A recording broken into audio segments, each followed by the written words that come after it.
You're watching Satluj TV News. I'm Angus Scott in London. After the United States began its first moves against India, the real and present threat posed by the Indian government to Sikhs living in Australia has now been raised in the Australian Parliament. David Shoebridge, the Australian Senator for New South Wales, spoke to Parliament raising the issue of Sikh leaders being targeted for political assassination by the Indian government. The Senator informed the gathering of the US Department of Justice's recent charges against an Indian national in the attempted assassination of Sikhs for Justice leader Gurpatwant Singh Pannoon, and then the links of the assassination of Khalistan campaigner Hardeep Singh Nijjar in Canada. That was blamed on India by Justin Trudeau. In a damning testimony, Senator Shoebridge warned how dangerous Narendra Modi's governing BJP had become, not just to Sikhs across the diaspora, but domestically within India. These actions show how far to the extreme the BJP government in India has lurched.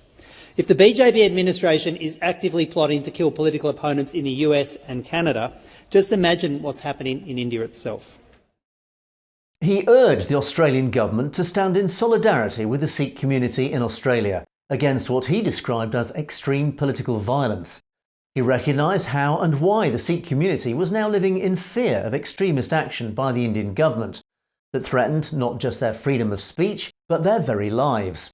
He confirmed that ASIO, the Australian Security Intelligence Agency, was now considering the threat of India and how to actively protect Sikhs living in Australia. He then called upon the Australian government to issue a strong statement to India, warning of consequences if it attacked any citizen on Australian soil. There must be a public statement from our government to the government of India that these actions represent a gross breach of international law that offends Australian values. Our government needs to make it clear that if something like this occurs in Australia, that it will be taken as a hostile act which will fundamentally undermine our bilateral relationship. In a powerful final message, Senator Shoebridge reminded Parliament that, in light of the present danger that the BJP posed to the innocent Sikh community, welcoming Narendra Modi as the leader of one of the world's largest commercial markets would clash heavily with the very principles of democracy that founded Australia. It's one thing to ride in a golden chariot and venerate a foreign political leader as the boss. But the hard politics is when you need to put principles and the collective good of Australians ahead of a media sugar hit or the promise of a lucrative trade deal. That's when politicians earn their keep.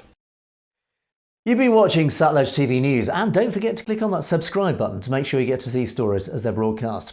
And of course, if you have any comments or opinions on any of our news stories, you can comment below. Or why not drop us a direct message at message@satlujtv.com. We would love to hear from you.